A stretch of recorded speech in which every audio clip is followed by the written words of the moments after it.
Mari kita tundukkan kepala, kita berdoa bersama-sama. Tuhan, Engkau tahu kerinduan kami. Kami semua mau iring Engkau, Yesus, sampai selama-lamanya. Meskipun terkadang tidak dapat kami pungkiri, di tengah perjalanan kami mengiring Engkau, Tuhan, banyak kerikil-kerikil tajam, bahkan badai yang menyerang kami, Tuhan, yang menggoda kami, yang bahkan kami harus hadapi hanya dengan kekuatan yang berasal dari Engkau, Tuhan. Tuhan, kiranya Engkau tahu jatuh bangunnya kami di dalam mengiring Engkau, Tuhan. Tapi kami percaya Tuhan yang akan menolong, menguatkan, memampukan setiap kami, sehingga kami sungguh boleh menjadi hamba-hambamu, pengikut-pengikutmu yang setia, yang mengikut Engkau sampai mati, dan kami boleh tetap menjaga kesetiaan kami, ketaatan kami kepada Engkau, Tuhan. Kiranya Engkau, Tuhan, yang berkata-kata kepada setiap kami sesuai dengan pergumulan kami masing-masing, sehingga kami semua dan juga hamba-Mu yang Engkau boleh percayakan di dalam menyampaikan kebenaran firman-Mu, Tuhan, Engkau boleh memberkati kami bersama-sama, Tuhan. Terima kasih, Tuhan. Demi nama Tuhan Yesus Kristus yang hidup, kami bersatu dalam doa. Amin. Silakan duduk, Bapak Ibu Saudara. Ya, Shalom. Puji Tuhan ya, kita boleh kembali bersama-sama. Dan terima kasih sebelumnya untuk kesempatan boleh melayani tempat ini ya, kepada Boksu Rudi dan seluruh diaken yang boleh mempercayakan dan seluruh jemaat Tuhan ya. Terima kasih. Oke, kita sama-sama akan belajar hari ini adalah tentang upah mengikut Yesus. Nah, sebelumnya nih ya, saya bertanya ya, gimana sih sebenarnya mengikut Yesus itu? Gimana nih Bapak Ibu Saudara? Kira-kira gampang apa susah? Kira-kira banyak tawa atau banyak dukanya nih? Kira-kira seperti jalan tol yang mulus atau seperti kalau kita mau jalan menuju pantai ya, banyak gelombang-gelombang gitu ya, banyak jalan yang tidak rata. Seperti apa? Banyak gelombang ya. Nah, Bapak Ibu Saudara, ada yang mengatakan demikian ya, bahwa dia tidak mau lagi mengikut Tuhan karena apa? Ada doa yang belum terjawab. Ada masalah yang belum terselesaikan.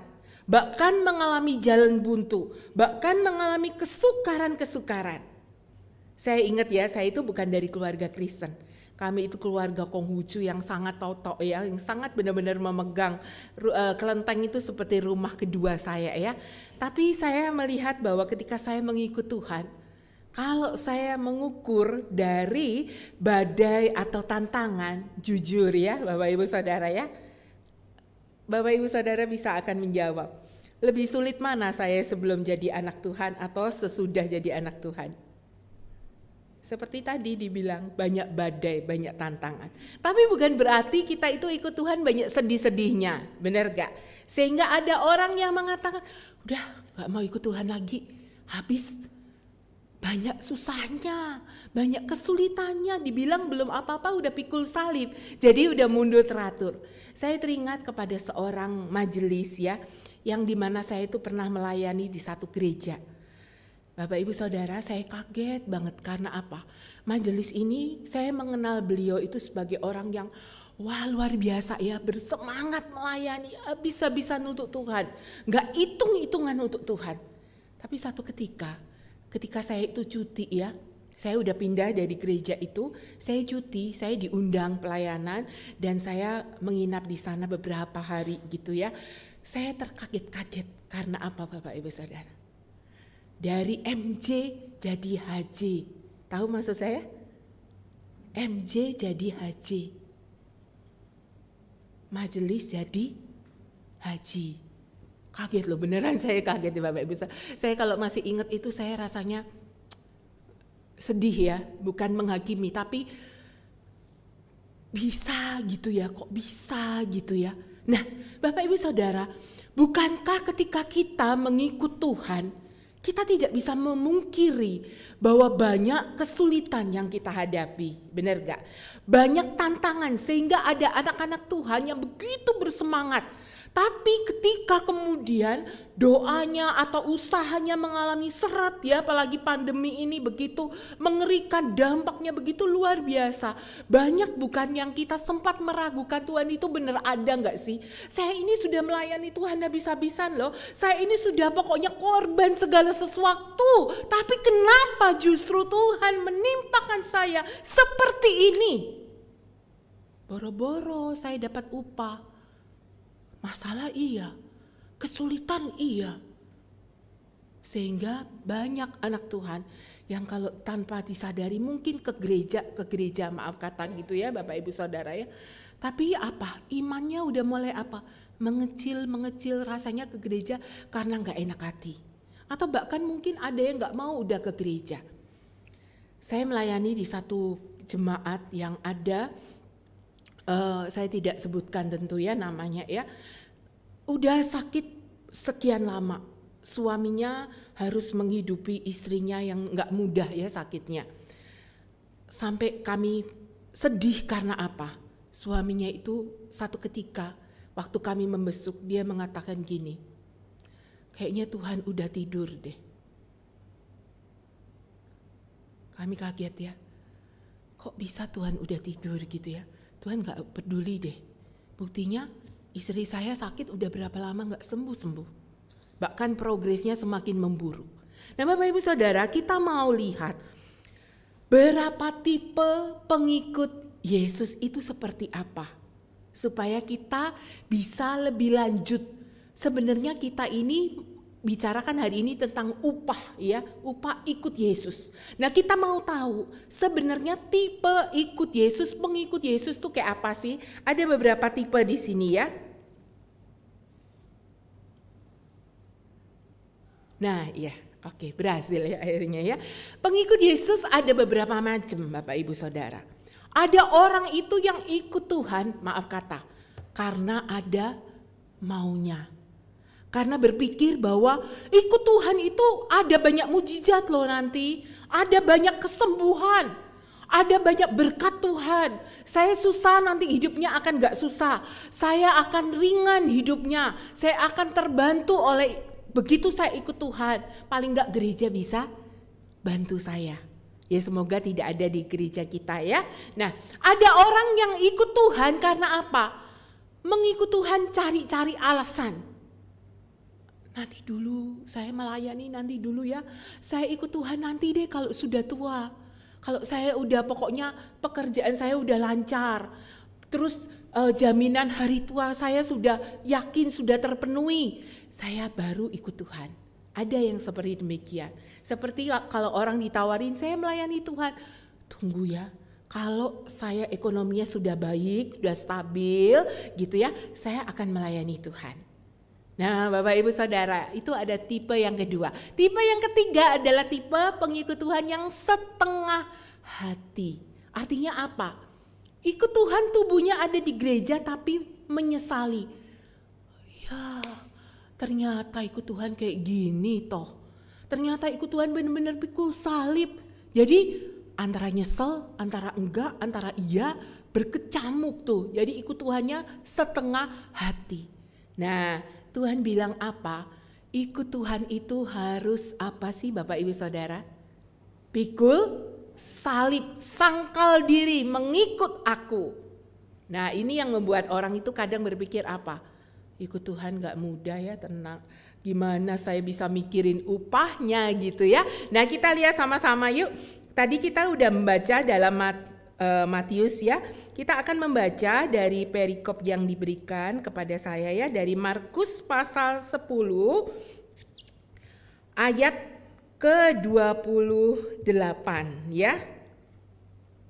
Markus pasal 10 ayat 28 hingga ayat 31. Saya akan bacakan ya.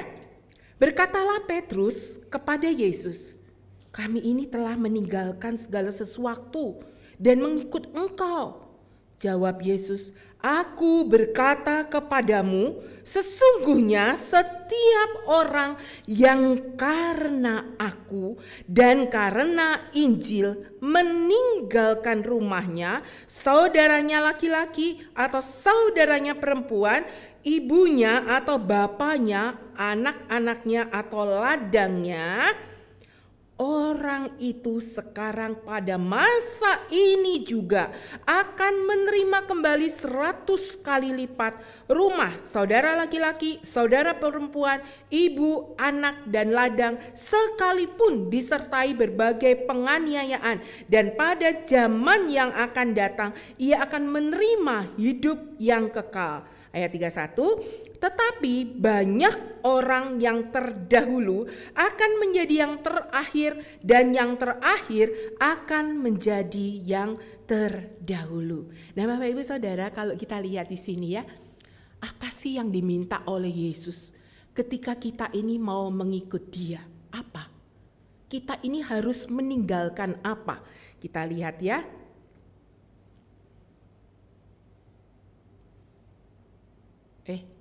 Udah ya, oke. Kita harus meninggalkan kekayaan duniawi kita. Sebentar ya, Bapak Ibu Saudara. Ya, oke. Kekayaan duniawi kita. Artinya gini loh.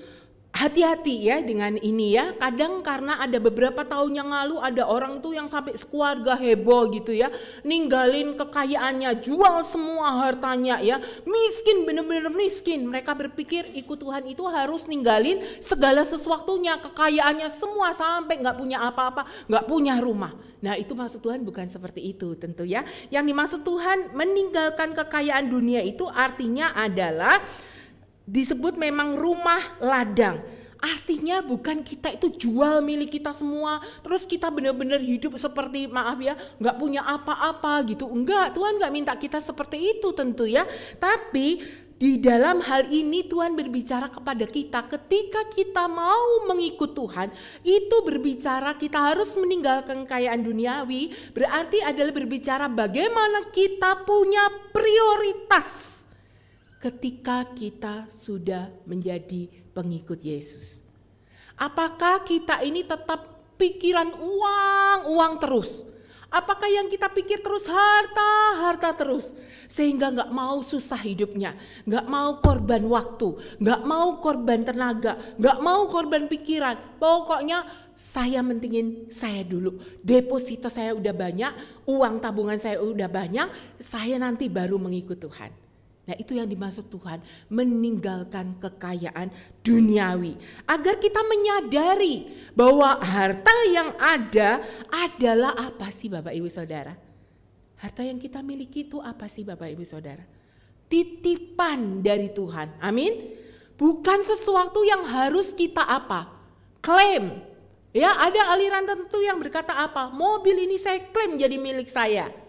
Rumah ini saya klaim jadi milik saya. Nah, Bapak Ibu Saudara, harta itu adalah titipan, bukan sesuatu yang kita bisa tuntut dari Tuhan. Dan yang kedua adalah kita harus meninggalkan apa di dalam Markus tadi pasal 10 disebut selain rumah, ladang, kemudian juga apa? Saudara, kerabat kita. Nah, hati-hati juga. Jangan sampai akhirnya ada keluarga itu yang melayani Tuhan habis-habisan, tapi maaf ya, anak gak keurus, nakalnya minta ampun, sampai maaf gitu ya, ada jatuh dalam narkoba gitu ya. Nah, Tuhan tentu gak minta kita seperti itu Bapak Ibu Saudara. Bukan berarti kemudian kita tinggalin kerabat dekat kita, itu bukan berarti kita tinggalin segalanya, kita gak mau tahu anak kita, istri kita, suami kita. Tidak seperti itu tentu. Tapi hatinya di sini adalah kita diminta untuk meninggalkan kenyamanan hidup kita yang kita peroleh dari hubungan kekerabatan kita. Artinya kita itu tidak bergantung kepada orang-orang di sekitar kita. Tidak bergantung ya, bukan berarti kita tidak peduli. Ya, beda ya. Artinya yang menjadi tempat bergantung kita sepenuhnya ini adalah Tuhan. Karena apa? Manusia itu gak ada yang kekal Bapak Ibu Saudara. Saya menyadari firman Tuhan ini Iya dan amin ketika saya itu ditinggal mama saya mendadak ya. Mama itu selalu sehat. Sampai akhirnya saya kaget di waktu itu ya, saya masih kerja waktu itu. Saya kaget di kos itu pagi hari, zaman dulu kan belum ada HP ya. Masih ada telepon, kring gitu bunyi, saya angkat ya. Ternyata mama saya masuk ICU.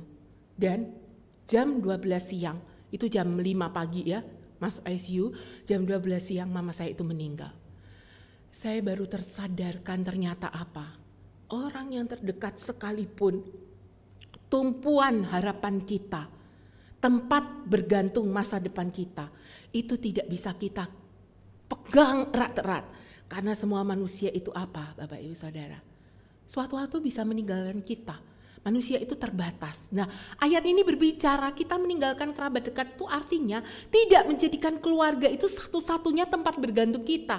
Bukan berarti kita nggak mau peduli, bukan berarti kita nggak care, bukan berarti kita itu cuek gitu. Lu ada mau ada kagak terserah deh, nggak seperti itu juga ya tentu ya. Tuhan mau hubungan kita antara keluarga juga harus harmonis. Tapi bukan berarti Tuhan itu kemudian yang menjadi nomor 2. Saya sebelum mengenal Tuhan, itu waktu itu saya belum kenal Tuhan ya. Saya pikir pokoknya mama itu kalau masih hidup ya amanlah saya. Tenanglah saya. Saya nggak perlu mikirin pasangan hidup. Yang penting pokoknya mama masih ada aja. Tapi ternyata apa Bapak Ibu Saudara? Tuhan hajar.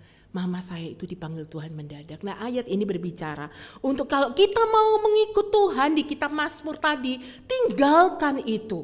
Artinya bukan cuek sekali lagi, tapi kita tidak menjadikan itu sebagai prioritas kita. Nah sebenarnya mengikut Tuhan itu kayak apa sih? Kita lihat ya slide berikutnya ya.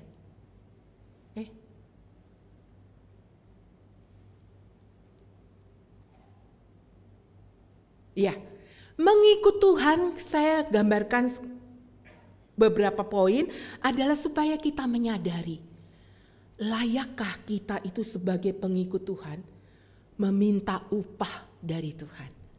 Supaya kita bisa menjawab masing-masing nanti ya. Nah, mengikut Tuhan itu kayak apa sih? Mengikut Tuhan adalah berarti kita ini rela meninggalkan segala sesuatu. Kita ini berani menyerahkan apapun, segala apapun yang kita miliki untuk Tuhan.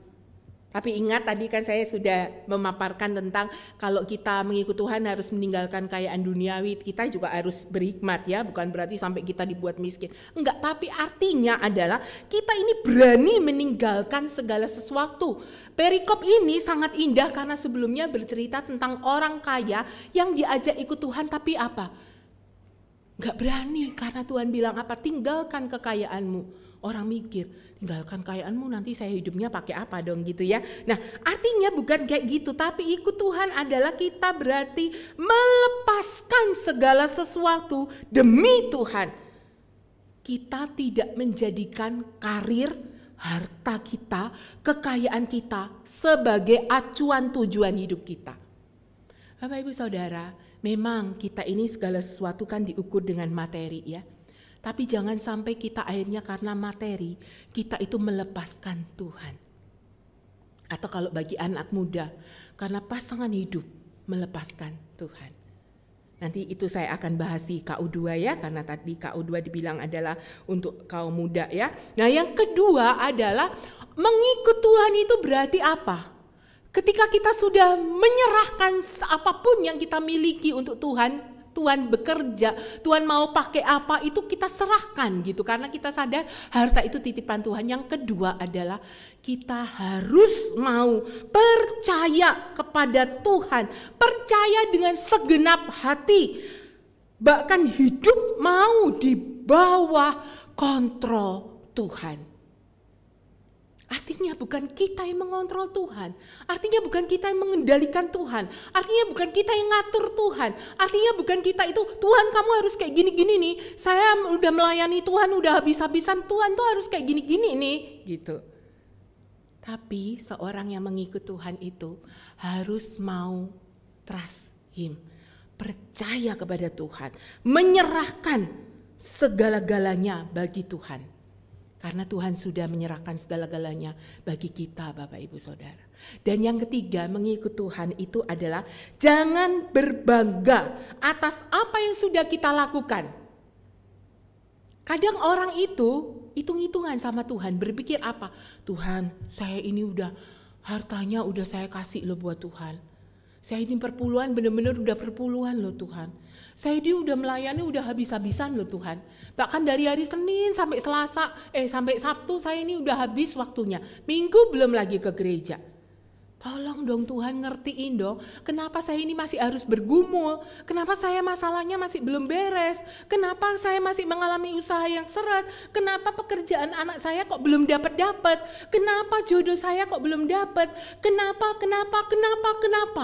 Karena kita berpikir bahwa apa yang sudah kita lakukan, apa yang sudah kita korbankan, kita itu berpikir bahwa apa? Nih, saya sudah habis-habisan untuk Tuhan. Jadi saya itu berhak dapat hak khusus dari Tuhan. Paling tidak Tuhan itu memberkati saya. Paling tidak saya ini jangan dikasih masalah yang sulit-sulit banget lah Tuhan. Paling tidak saya itu sakit jangan lama-lama gitu. Paling tidak pengobatan sakit saya jangan yang mahal-mahal. Karena saya ini sudah kayak gini loh Tuhan. Bapak Ibu Saudara, bukankah kadang kita jatuh dalam kecenderungan seperti itu, bukan? Kita merasa bahwa kita ini sudah habis-habisan untuk Tuhan. Kita merasa kita ini udah dapat jaminan. Kita merasa itu kita dapat hak khusus, dispesialkan oleh Tuhan. Kita mulai bandingkan dengan tetangga kita, saudara seiman kita. Kok hidupnya enak banget ya dia ya, gak ada kesulitan. Padahal melayani Tuhan aja cuma jadi asyir loh. Kita mulai apa? Hitung-hitungan dengan Tuhan. Lah saya ini udah kayak gini loh Tuhan. Kok gitu sih? Nah Bapak Ibu Saudara, seorang penulis dan juga sekaligus dia adalah teolog dan dosen dari satu university di Zurich ya.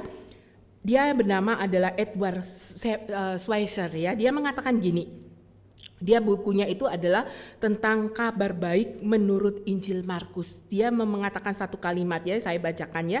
Tidak ada usaha yang seberapapun besarnya, penyangkalan diri, mikul salib seberat apapun, atau kehidupan seperti seorang pertapa yang bisa membuat kita menjadi pengikut Tuhan. Lanjut ya, menjadi pengikut Tuhan itu semata-mata hanyalah anugerah Tuhan. Amin Bapak Ibu Saudara. Amin. Saya yakin loh kalau kita sadar bahwa kita menjadi pengikut Tuhan itu adalah anugerah. Anugerah dari Tuhan. Kita gak layak tapi Tuhan berikan kepada kita gratis, cuma-cuma. Masihkah kita menuntut upah dari Tuhan? Kalau kita sadar bahwa kita mengikut Tuhan itu semata-mata adalah anugerah Tuhan. Dan kita percaya bahwa kita ini bisa selamat, kita itu bisa dapat anugerah keselamatan dari Tuhan itu karena anugerah Bapak Ibu Saudara. Mungkin ini susah dimengerti jikalau Bapak Ibu Saudara dari kecil udah jadi anak Tuhan ya. Banyak orang itu yang bergumul untuk hal itu. Bahkan bukan hal itu dialami oleh saudara-saudara kita di kantong-kantong Kristen yang mengenal Tuhan, pokoknya begitu lahir, wah KTP-nya udah, kalau bisa punya KTP ya, udah jadi orang Kristen. Gak akan terlalu berasa bahwa itu anugerah. Tapi Bapak Ibu Saudara, tentu bukan untuk menghakimi, tapi saya berasa saya ini bukan dari keluarga Kristen. Maka begitu Tuhan selamatkan dan saya merasakan betapa berbedanya setelah ikut Tuhan, meskipun papa mama saya itu sudah enggak ada ya Bapak Ibu Saudara ya. Mama saya itu meninggal 97, papa saya itu 2004. Saya jadi yatim piatu itu udah 19 tahun. Tapi Bapak Ibu Saudara, jujur kalau saya ditanya, kamu joy mana hidupnya sekarang? Tanpa orang tua tapi kamu punya Tuhan. Kamu diselamatkan, kamu hidup di dalam berkat, sukacita, damai sejahtera. Enak mana? Jujur Bapak Ibu Saudara, enakan ikut Tuhan. Amin. Kalau kita sadar bahwa anugerah itu begitu mahal, begitu berartinya Bapak Ibu Saudara. Kalau kita tahu bahwa kita mengikut Tuhan itu semata-mata adalah anugerah Tuhan. Saya yakin loh, kalau kita sudah sampai pemahaman seperti ini, Kita tidak akan hitung-hitungan lagi sama Tuhan, Bapak Ibu Saudara. Itulah yang mendorong saya kemudian akhirnya menyerahkan diri menjadi seorang hamba Tuhan, Bapak Ibu Saudara. Sebelumnya saya menggumulkan di Yayasan Misi GKJMB dulu ya waktu itu ya. Nah Bapak Ibu Saudara lanjut ya.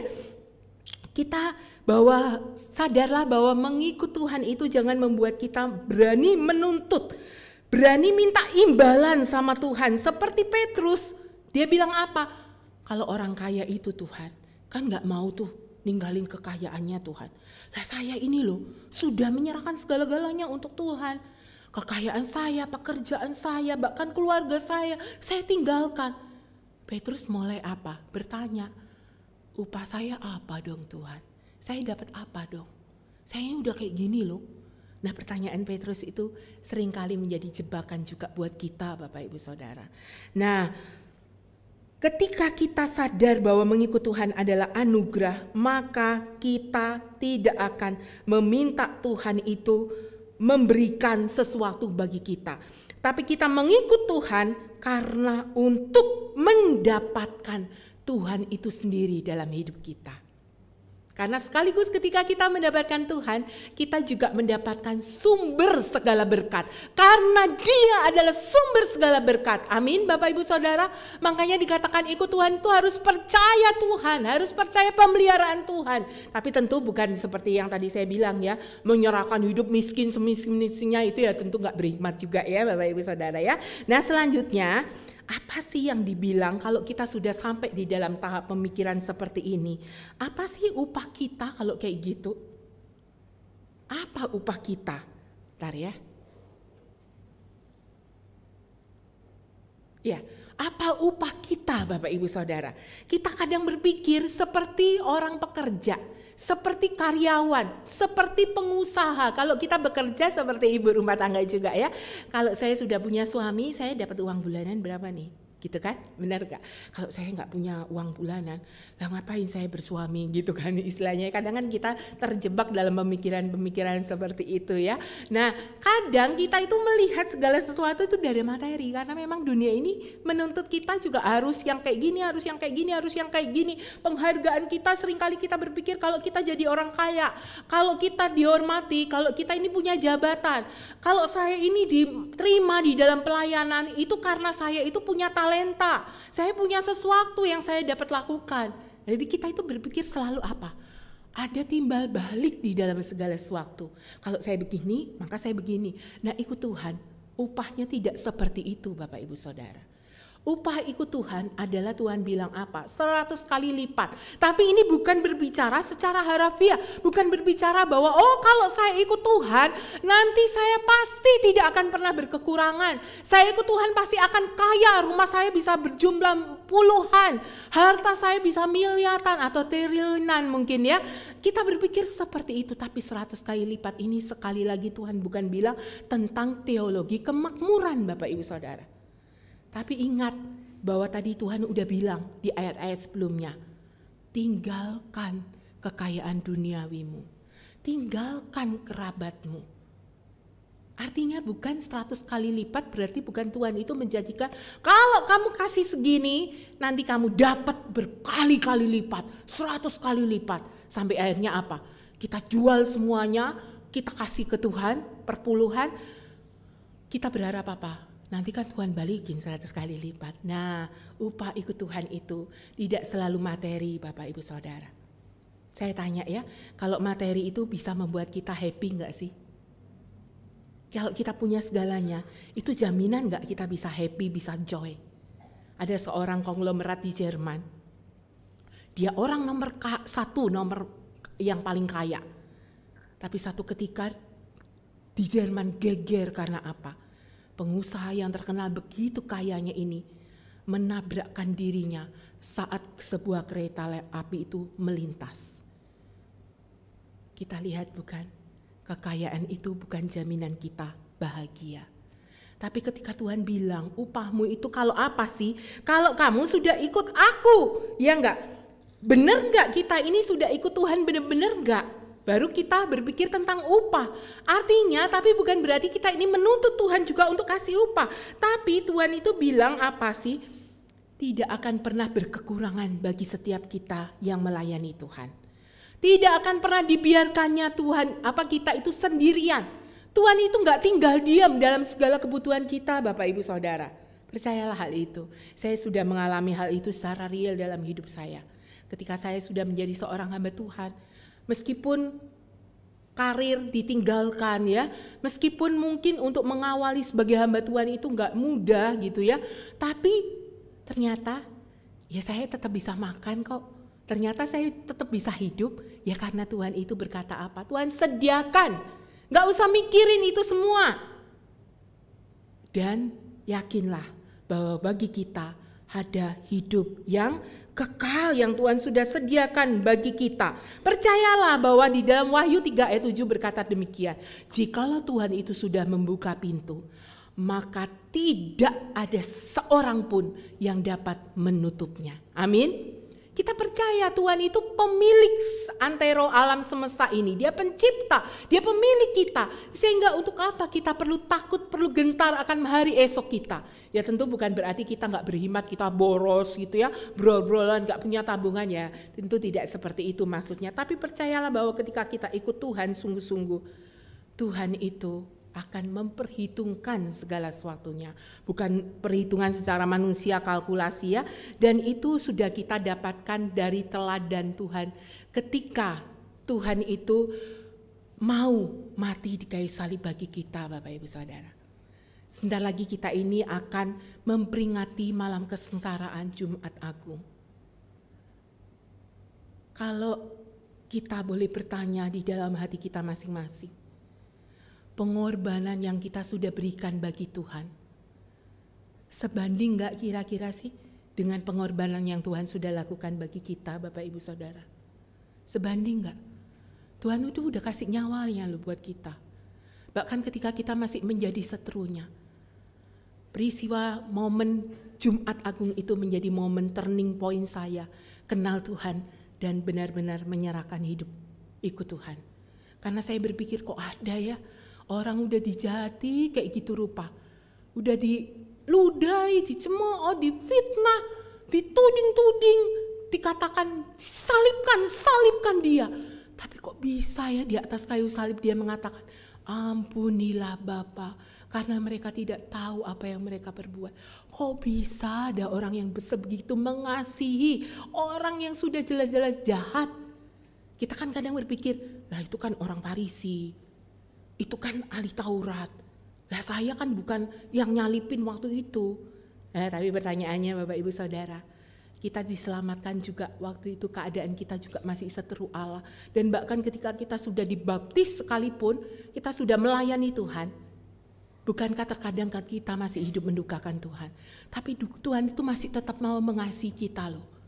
Tuhan itu gak bilang loh, tunggu ya kamu berbuat baik dulu, saya baru sayang kamu. Tunggu ya kamu sempurna dulu nih, baru kamu boleh melayani Tuhan. Wah kalau Tuhan itu ukurannya, standarnya seperti kita manusia yang minta upah dari Tuhan. Layakkah kita melayani Tuhan Bapak Ibu Saudara? Layakkah kita mengikut Tuhan? Benar enggak? Bapak Ibu Saudara, saya menutup renungan kita hari ini adalah dengan kesaksian papa saya. Papa saya itu, kami tadi sudah cerita ya, saya tadi udah cerita kami itu keluarga dari keluarga Konghucu. Papa itu orang totok banget, orang asli dari sana. Jadi orang itu setiap kali menginjili dia itu, dia gak mau benar-benar. Dia berpikir apa? Kristen itu keagamanya orang bule. Pernah dengar gak kayak gitu Bapak Ibu Saudara? Ngapain kita itu orang Chinese, apalagi orang dari Tiongkok asli. Masa kita itu mau jadi orang Kristen? Nah tapi mama saya itu orang Kristen Bapak Ibu Saudara. Tapi karena orang zaman dulu itu kan harus ikut suami ya. Nah akhirnya mama saya cuma berani mendoakan. Karena waktu kami itu sekolah minggu, kami masih kecil ya. Saya dan kakak saya, koko saya itu masih kecil. Diajak ke sekolah minggu, wah itu rame heboh, pecah dunia ya. Pecah ke rumah ya. Karena apa itu kalau marah mengerikan Bapak Ibu Saudara. Itu sebelum kenal Tuhan ya. Nah satu ketika diinjili apa semua susah bener-bener, boro-boro diinjili. Belum kita nggak ngomong aja, kita ngomong dikit aja udah apa? Ya nggak berani gitu ya tentu ya.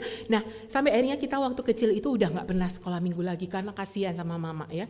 foto-foto mama itu kan senang menari ya, senang kayak caima gitu loh, tarian-tarian Cina gitu ya. Nah itu dibakar semua sama papa, bilang pokoknya awas ya, saya nggak mau tahu, hati-hati pokoknya jangan sampai ada Alkitab, jangan sampai ada salib, pokoknya benar-benar dia itu anti dengan kekristenan. Sampai satu ketika Bapak Ibu Saudara, papa saya itu ginjalnya harus diambil satu dan besok itu dinyatakan akan operasi. Ya tentu sebelumnya mengalami pemeriksaan dulu.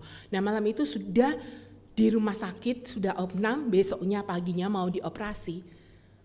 Malamnya Tuhan itu kasih mujizat ya.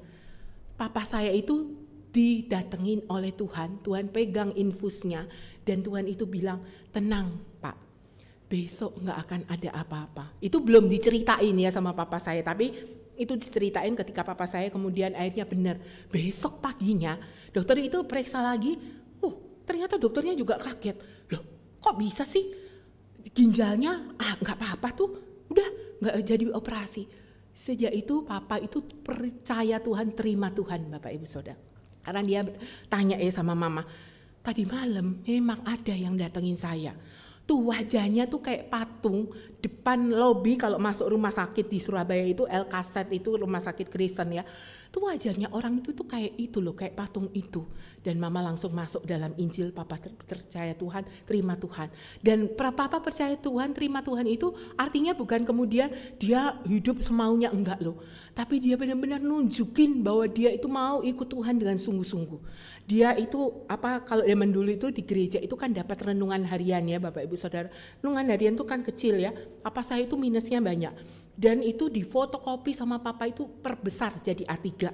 Dan tiap kali bangun pagi, papa saya itu baca tuh firman Tuhan itu. Pokoknya kita nggak boleh nawarin makan dulu sebelum papa itu renungan harian itu dulu. Jadi dia mau sarapan rohani dulu, baru benar-benar sarapan jasmani. Dan kalau doa benar-benar berlutut. Saya waktu itu belum ikut Tuhan loh Bapak Ibu Saudara. Saya itu waktu itu kan sama papa hubungannya kurang baik karena papa itu kan arogan setengah mati gitu ya. Jadi saya nyinyir pertama waktu itu. Coba ya saya lihat sampai berapa lama dia kayak gitu. Benar loh Bapak Ibu Saudara, saya nyinyir waktu itu. Lihat aja tuh, paling cuman berapa lama kayak gitu. Sifatnya, galaknya minta ampun. Wah ya tapi puji Tuhan kepahitan saya udah dibereskan ya Bapak Ibu Saudara. Ternyata apa Bapak Ibu Saudara, itu berlangsung seumur hidup papa. Sampai akhirnya dia kemudian melayani Tuhan.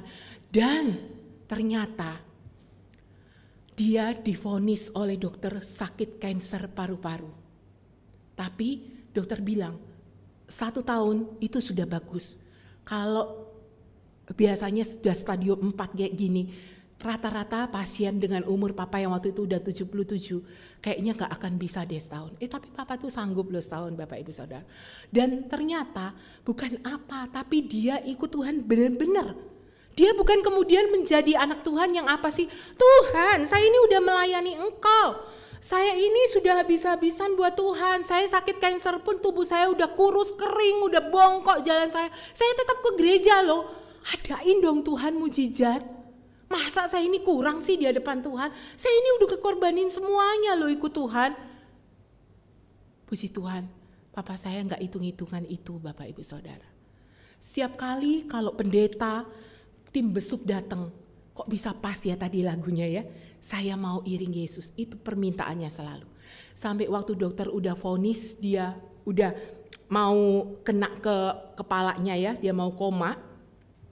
Didatengin keluarga, pokoknya dokter udah bilang, siapkan ya, panggil semua keluarga dikumpulin karena papa waktunya gak lama lagi. Akhirnya dikumpulin, kami datengin pendetanya dan dia terakhir mau nyanyi lagu itu Bapak Ibu Saudara. Saya mau iring Yesus, saya mau iring Yesus sampai selama-lamanya. Meskipun saya susah menderita dalam dunia, saya mau iring Yesus sampai selama-lamanya. Gak lama kemudian papa koma Bapak Ibu Saudara. Tapi yang menjadi penghiburan saya dan keteladanan Papa, banyak majelis yang menyaksikan juga. Papa sampai sebulan sebelum meninggal, badannya udah kurus ya, dia tetap melayani Tuhan. Dia itu Koko itu tinggal di apartemen Taman Anggrek, Bapak Ibu Saudara.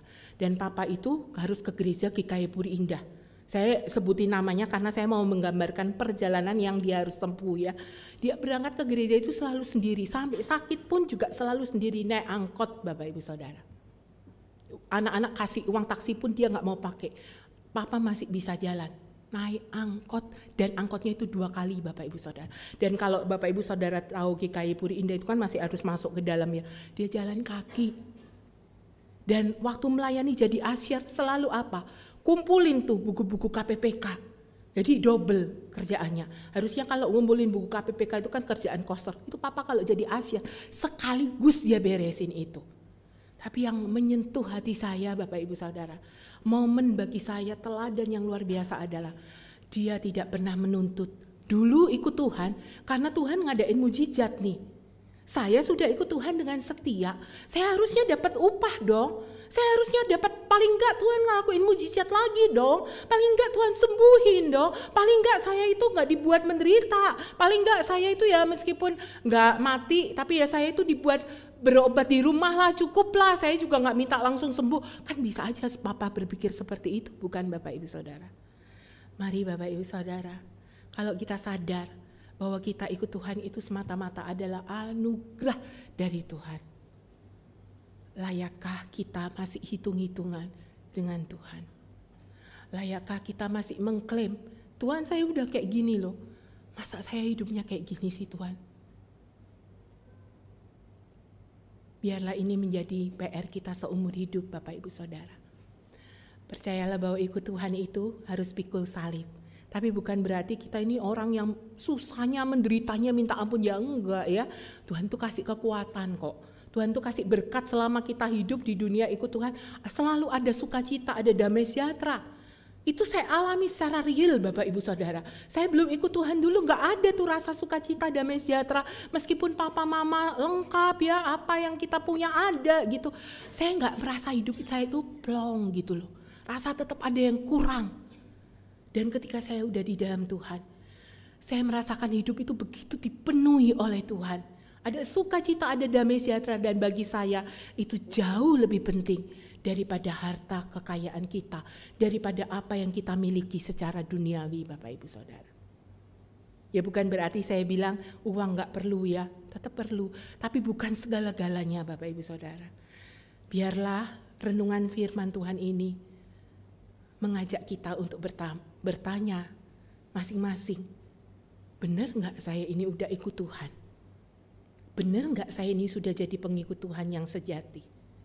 Kalau saya sudah jadi pengikut Tuhan yang sejati, saya layak enggak nuntut upah dari Tuhan? Saya layak enggak hitung-hitungan sama Tuhan? Saya layak enggak untuk membanggakan apa yang saya sudah lakukan bagi Tuhan? Lah orang yang dilakukan Tuhan buat kita lebih banyak loh Bapak Ibu Saudara. Lebih menderita Tuhan bukan daripada kita yang kita alami selama ini. Mari kita bersatu dalam doa. Tuhan, Engkau tahu apa yang menjadi pergumulan kami masing-masing di dalam Engkau Tuhan. Kami memang tidak bisa memungkiri bahwa kami mau ikut Engkau Tuhan. Tapi terkadang realita kehidupan ini begitu menyesakkan kami. Begitu menyedihkan, begitu berat untuk kami alami. Tapi Tuhan, biarlah firman ini kembali meneguhkan iman kami. Bahwa ketika kami bisa mengikut Engkau Tuhan, ketika kami bisa memanggil Engkau sebagai Yesus Bapa dan sahabat kami, itu semata-mata adalah anugerah Tuhan. Semata-mata anugerah Tuhan. Bukan karena kami layak, bukan karena kami ini hebat, bukan juga karena kami kuat, gagah, perkasa Tuhan.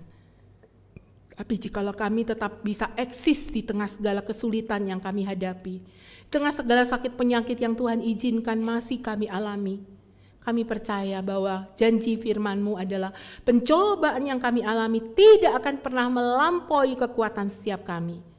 Untuk itu biarlah kami boleh menyerahkan, bersandar sepenuhnya kepada Tuhan, bergantung secara total kepada Tuhan. Karena Tuhanlah sumber dari segala sesuatu yang kami butuhkan. Dan Tuhanlah yang akan menopang dan menguatkan setiap kami, memampukan kami untuk menjalani hari-hari kami, hingga kami bertemu muka dengan Engkau, dan kami dapat disebut sebagai hamba yang taat dan setia. Jikalau kami menghadapi pergumulan yang tidak mudah Tuhan, rasanya bibir kami keluh di hadapan-Mu Tuhan. Kami tidak bisa berkata-kata bahkan kepada orang terdekat sekalipun. Tuhan, kami tahu Engkau Tuhan yang tahu, peduli dan bertindak. Engkau bukan Tuhan yang mendiamkan kami. Engkau bukan Tuhan yang tidak mau tahu atas setiap kami. Tapi Engkau Tuhan adalah Tuhan yang mau peduli, mau mendampingi kami, bahkan menggendong kami di masa-masa sulit dalam hidup kami. Biarlah ketika kami menunggu setiap jawaban doa kami dari Tuhan, berikan kami ketekunan, berikan kami kesetiaan, berikan kami kesabaran Tuhan, dan biarlah mata hati kami boleh tetap fokus hanya kepada Tuhan, bukan pada masalah kami Tuhan. Karena kami punya Tuhan yang jauh-jauh lebih besar dari masalah terberat apapun yang kami hadapi saat ini. Tuhan tolonglah setiap kami. Demi nama Tuhan Yesus Kristus yang hidup, kami bersatu dalam doa. Amin. God bless Bapak Ibu Saudara.